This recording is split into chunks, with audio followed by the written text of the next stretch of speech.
नमस्कार, मैं हूं सत्यपाल और आप देख रहे हैं CWB हिंदी न्यूज।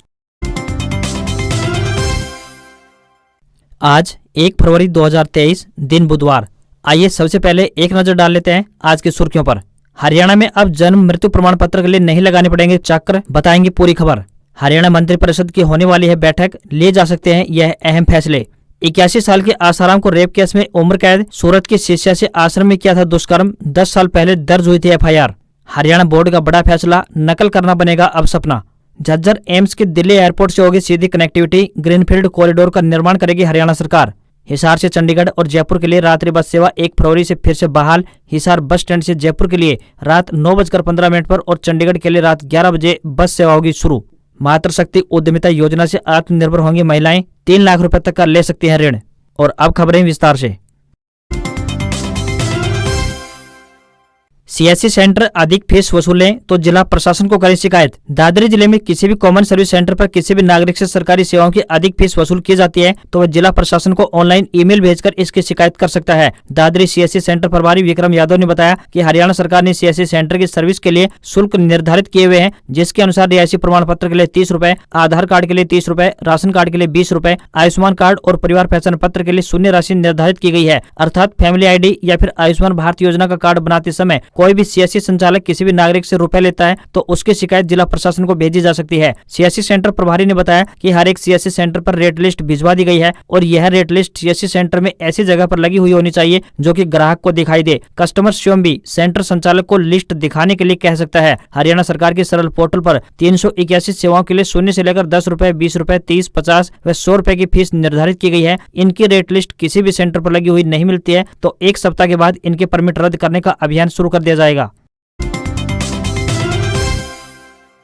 HPSC भर्तियों में न्यूनतम 50% अंक लेने की शर्त को नहीं हटाएगा आयोग, नेगेटिव मार्किंग भी रहेगी जारी। हरियाणा लोक सेवा आयोग यानी HPSC की ओर से भर्तियों के लिए लिखित परीक्षा में जनरल कैटेगरी के लिए न्यूनतम 50% और आरक्षित श्रेणी के लिए न्यूनतम 45% अंक करने की शर्त जारी रहेगी। केंद्रीय राज्य मंत्री डॉक्टर संजीव बालियान और हरियाणा के कृषि मंत्री JP दलाल ने HPSC के इस फैसले के लिए नाराजगी जाहिर की थी, क्योंकि एग्रीकल्चर डेवलपमेंट ऑफिसर के 600 पदों के विरुद्ध केवल 50 उम्मीदवार ही चयनित हो पाए थे। इन नेताओं के नाराज होने के बाद विपक्षी दल के नेताओं ने भी HPSC पर हमला बोल दिया। इसी के चलते उम्मीदवारों को यह भी आशा हो गई है कि हो सकता है कि वह न्यूनतम 50% अंक वाली शर्त और नेगेटिव मार्किंग आयोग द्वारा हटा दी जाएगी। आयोग से बातचीत के दौरान जब पूछा गया कि क्या ADO के पदों के लिए फिर से लिखित परीक्षा ली जाएगी तो इस पर आयोग ने कहा है कि यदि विभाग फिर से इन पदों को भरने के लिए आग्रह भेजता है तो भर्ती प्रक्रिया शुरू से आरंभ कर दी जाएगी। आयोग अपनी तरफ से रिक्त पदों पर भर्ती के लिए कोई भी प्रक्रिया शुरू नहीं करेगा। हरियाणा में इस दिन होगा बजट पेश, ये खाका किया जा रहा है तैयार। हरियाणा में बजट को लेकर मुख्यमंत्री मनोहर लाल खट्टर ने बड़ा बयान दिया है। मुख्यमंत्री ने कहा है कि केंद्रीय बजट के बाद हरियाणा का बजट पेश किया जाएगा। इस बार बजट में राज्य के निर्यात पर फोकस रहेगा। बजट में सरकार उद्यमियों को वैट और शी फार्म पर राहत देने का बड़ा फैसला ले सकती है। हरियाणा के मुख्यमंत्री मनोहर लाल खट्टर बजट पेश करने से पहले बजट से पहले की बैठकों में व्यस्त हैं। 2023-24 के बजट को लेकर वे विभिन्न विभागों व संगठनों के साथ बैठक कर बजट पर मंथन कर रहे हैं। मुख्यमंत्री का मानना है कि सरकार बजट में निर्यात बढ़ाने वाले उद्योग पर ध्यान देगी।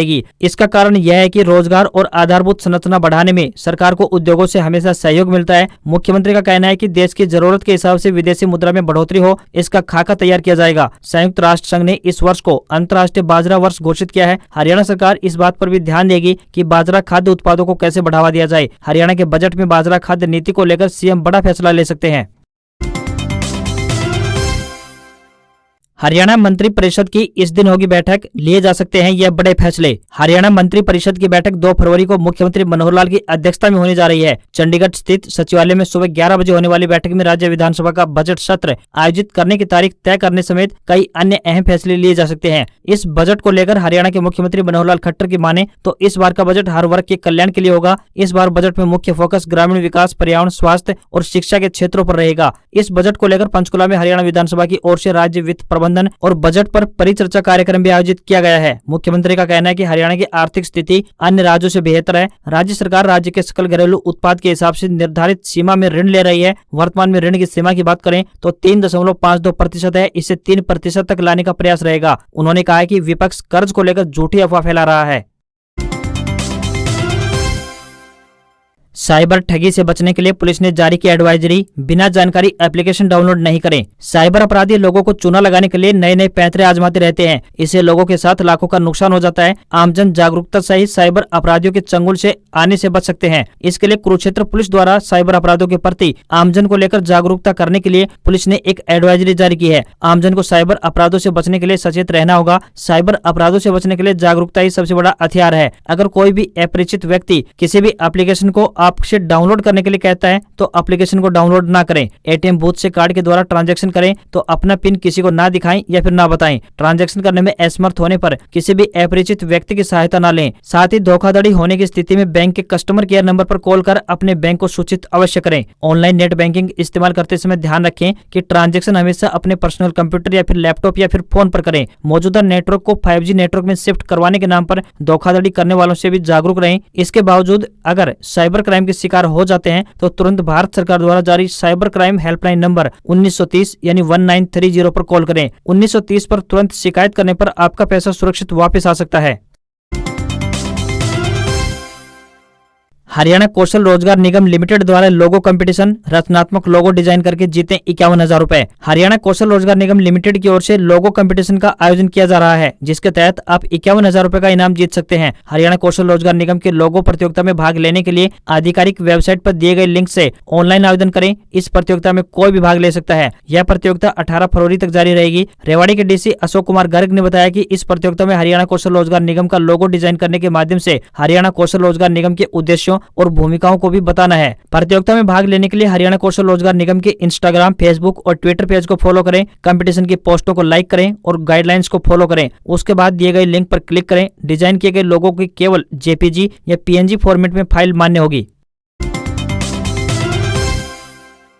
राजकीय स्कूलों में कराए गए विकास कार्यों का होगा ऑडिट। शिक्षा परियोजना परिषद ने पत्र जारी किया, अचानक पहुंचेगी टीम। प्रदेश के विभिन्न राजकीय स्कूलों में कराए गए विकास कार्यों का ऑडिट कराया जाएगा। यह ऑडिट हरियाणा स्कूल शिक्षा परियोजना परिषद द्वारा करवाया जाएगा। इसके लिए विभागीय टीमों के जिले बदल दिए गए हैं। जींद जिले के स्कूलों के ऑडिट के लिए सोनीपत की टीम आएगी, जबकि जींद की टीम कैथल जिले के स्कूलों का ऑडिट करेगी। परिषद के स्टेट प्रोजेक्ट कोऑर्डिनेटर की ओर से सभी जिलों के प्रोजेक्ट कोऑर्डिनेटर को पत्र जारी कर जरूरी दिशा निर्देश जारी कर दिए गए हैं। शिक्षा परियोजना परिषद की ओर से भेजे गए पत्र में बताया गया है कि स्कूलों में टीम औचक निरीक्षण करने के लिए पहुंचेगी। पहले से कोई शेड्यूल नहीं रहेगा। इसके लिए स्कूल मुखिया पहले से अपनी तैयारी रखनी होगी। टीम की ओर से स्कूलों में कराए गए कार्यों के बिलों का मिलान किया जाएगा। सभी तरह के रजिस्टर पहले से ही तैयार करने होंगे। किसी भी रजिस्टर या स्टॉक में गड़बड़ी मिलने पर होने वाली कार्रवाई के लिए स्कूल मुखिया खुद जिम्मेदार होंगे। स्कूल जो विभिन्न कार्यों के लिए मिली ग्रांट फंड की विशेष चेकिंग होनी है। स्कूलों की वेस्ट सामान व कंडम वाहन की भी जानकारी ली जाएगी। रेवाड़ी की टीम महेंद्रगढ़ की टीम भिवानी, मेवात की टीम चरखी दादरी, सिरसा की टीम हिसार ऑडिट पर जाएगी। निरीक्षण बिल्कुल औचक रहेगा, यानी अचानक से किया जाएगा।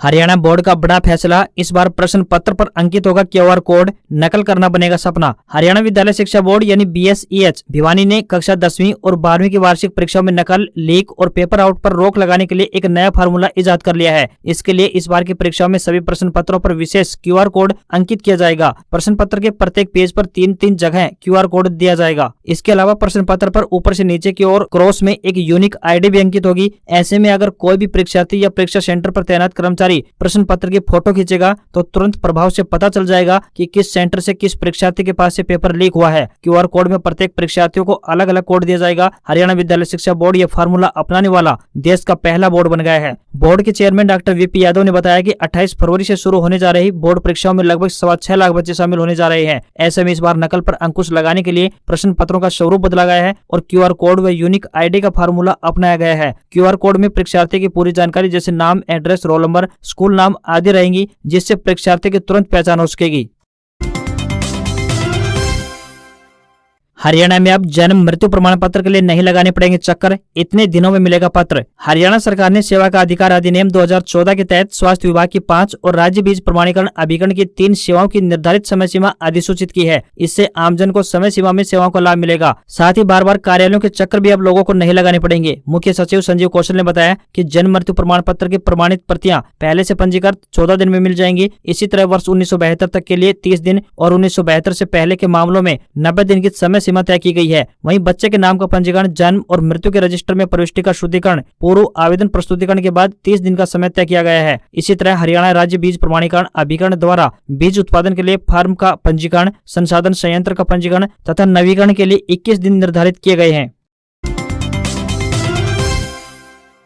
सोशल मीडिया पर तेजी से वायरल हो रहा है एडीओ भर्ती रद्द होने का मैसेज, जानी क्या है सच्चाई। हरियाणा सरकार ने एडीओ पदों के लिए हुई भर्ती घोटाले पर लगातार हो रही चौतरफा आलोचना से बचने के लिए इन पोस्ट को वापस लेने और परीक्षार्थियों की फीस वापस करने की घोषणा का एक मैसेज सोशल मीडिया पर तेजी से वायरल हो रहा है। इस मैसेज में कहा गया है कि हरियाणा पब्लिक सर्विस कमीशन यानी HPSC ने एडीओ भर्ती परीक्षा में शामिल हुए अभ्यर्थियों से फीस वापस करने के लिए बैंक डिटेल मांगी है। सोशल मीडिया पर वायरल इस मैसेज में HPSC द्वारा एडीओ की 600 पोस्ट वापस लेने और परीक्षार्थियों को फीस वापस करने की बात कही जा रही है। HPSC ने स्पष्ट किया है कि यह मैसेज पूरी तरह से फर्जी है और जो पद वापस लिए गए हैं वे 2021 में विज्ञापित हुए 500 पद थे, न कि 600।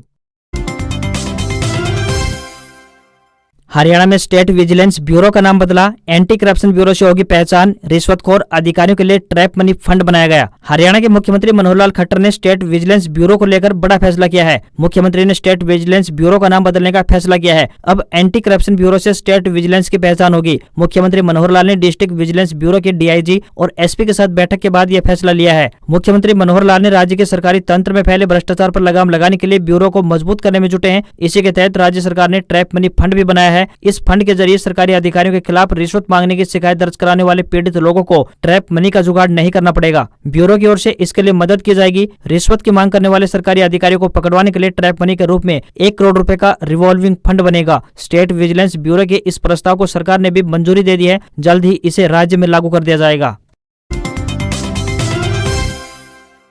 सीएम की नरवाना रैली का विरोध करेंगे सरपंच, 3 फरवरी को है मनोहर लाल की जनसभा, 4 को अगली रणनीति का ऐलान। हरियाणा के हिसार में राइट टू रिकॉल और ई टेंडरिंग के खिलाफ सरपंचों ने आंदोलन की धार और पैनी कर दी है। सरपंचों ने मंगलवार को ऐलान किया कि वे 3 फरवरी को नरवाना में सीएम की रैली का विरोध करेंगे। इसको लेकर सरपंचों ने तैयारी शुरू कर दी है। हिसार 1 व 2 ब्लॉक के BDPO कार्यालय पर सरपंचों का धरना जारी है। सरपंचों ने बताया कि 3 फरवरी को नरवाना में होने वाली मुख्यमंत्री की रैली का भी प्रदेश भर के सरपंच विरोध करेंगे। इसके पश्चात 4 फरवरी को राज्य कमेटी की बैठक होगी जिसमें आगामी रणनीति तैयार की जाएगी। उन्होंने कहा कि सरकार पंचायतों को पंगु बनाना चाहती है और इसका पुरजोर विरोध भी किया जाना जरूरी है। उन्होंने कहा कि राइट टू रिकॉल भी सरकार का मनमाना फैसला है। इस फैसले से केवल सरपंचों पर दबाव बनाने का प्रयास किया जा रहा है।